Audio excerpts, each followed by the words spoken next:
Shut up and sit down. तो चलिए आइए अब हम लोग पढ़ते हैं 25.1 meaning of the cold war.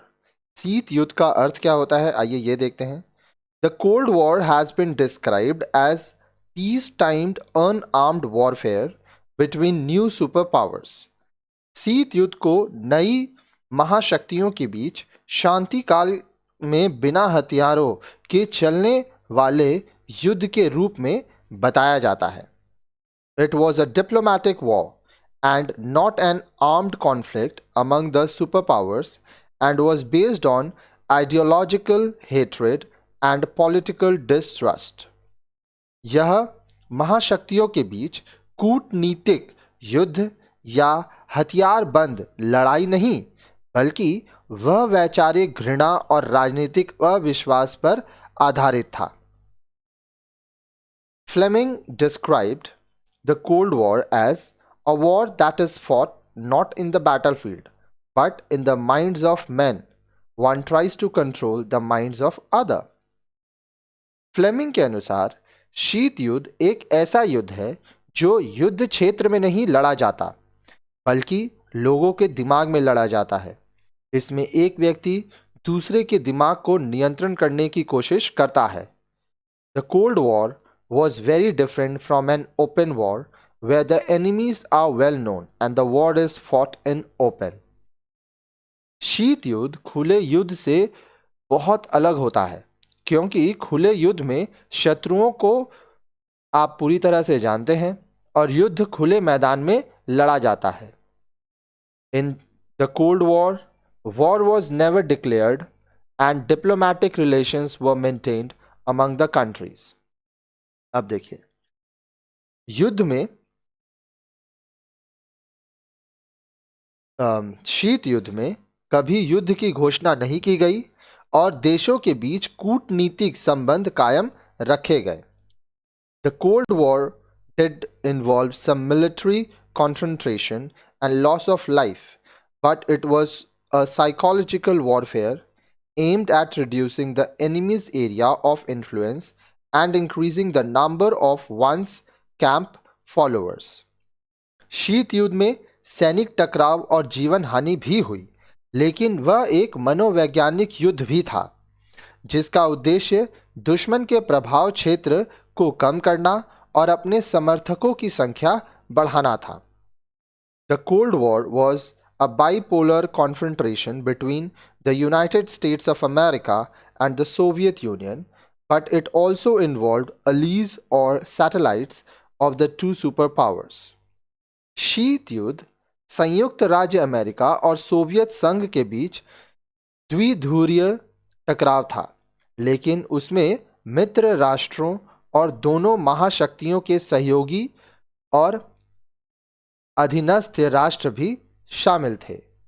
The Cold War has also been understood as the clash between two ideologies and two differently organized systems of economy and society, communism and liberal democracy and socialist command economy and capitalism. अब देखिए,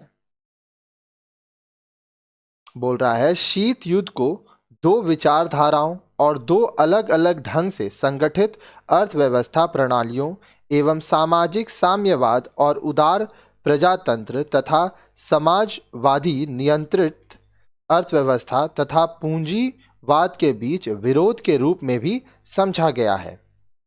Although there have been many bipolar confrontations in history, this was the first time that two different forms of social organizations were competing for implementing alternative visions of the world. हालांकि इतिहास में अनेक द्विध्रुवीय विरोध देखने को मिलते हैं, लेकिन यह पहला अवसर था जब दो अलग अलग स्वरूपों वाले सामाजिक संगठन विश्व के वैकल्पिक दृष्टिकोण लागू करने की होड़ में लगे हुए थे। From the beginning of the 20th century, both the USA and the USSR were on their way to becoming superpower. 20वीं सदी के प्रारंभ से ही संयुक्त राज्य अमेरिका एवं सोवियत संघ दोनों ही महाशक्तियां बनने की ओर अग्रसर थे।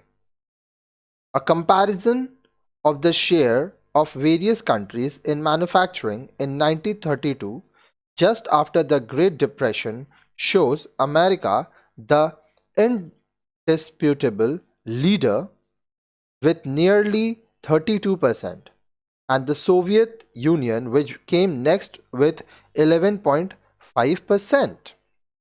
But other leading countries were not far behind Britain, 10.9%, Germany 10.6%, France 6.9%. अब देखिए, महामंदी के तुरंत बाद सन 1932 में विनिर्माण में जुटे विभिन्न देशों के अंश का तुलनात्मक अध्ययन दर्शाता है कि अमेरिका लगभग 32% अंश के साथ निर्विवाद नेता था और रूस 11.5% अंश के साथ दूसरे स्थान पर था। लेकिन अन्य देश जैसे ब्रिटेन 10.9% के साथ, जर्मनी 10.6% के साथ और फ्रांस 6.9% के साथ ज्यादा पीछे नहीं थे। After the Second World War, however, the armed strength of Germany and Japan stood defeated, and of Britain and France stood exhausted. किंतु द्वितीय विश्व युद्ध के बाद जर्मनी और जापान की सैन्य शक्ति पराजित हो गई और ब्रिटेन तथा फ्रांस बुरी तरह पस्त हो गए। Now it was the two countries, America and Soviet Union, which emerged as superpowers. अब दो देश ही ऐसे बचे हुए थे जो महाशक्ति बनकर उभरे, अमेरिका और रूस। Soviet Union, despite phenomenal losses in war, made rapid strides because of its socialist command economy. The phenomenal rise of these two countries led to a competition between the two, which ultimately resulted in Cold War. युद्ध के दौरान भारी नुकसान होने के बावजूद Soviet संघ ने अपनी साम्यवादी अर्थव्यवस्था के कारण तेजी से प्रगति की। इन दोनों राष्ट्रों की तेजी से हो रही उन्नति के परिणाम स्वरूप दोनों के बीच प्रतिद्वंद्विता बढ़ गई, जिससे शीत युद्ध प्रारंभ हो गया। आगे देखिए, the Soviet union set up the Minform, the Communist Information Bureau, Radio Moscow, and supported some communist parties in other countries. The United States of America set up a radio news program called Voice of America and supported the anti-communist political parties and movements in other countries.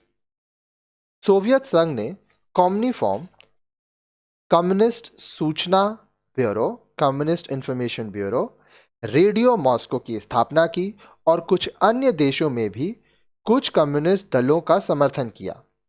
संयुक्त राष्ट्र America ने voice of America नामक radio news कार्यक्रम प्रारंभ किया और अन्य देशों में कम्युनिस्ट विरोधी राजनीतिक दलों एवं आंदोलनों का समर्थन किया।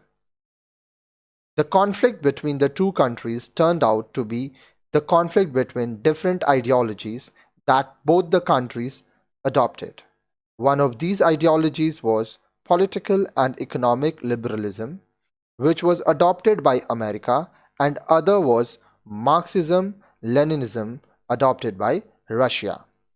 इन दोनों देशों के बीच के विरोध ने इनके द्वारा अपनाई गई विचारधाराओं के बीच विरोध का रूप ले लिया।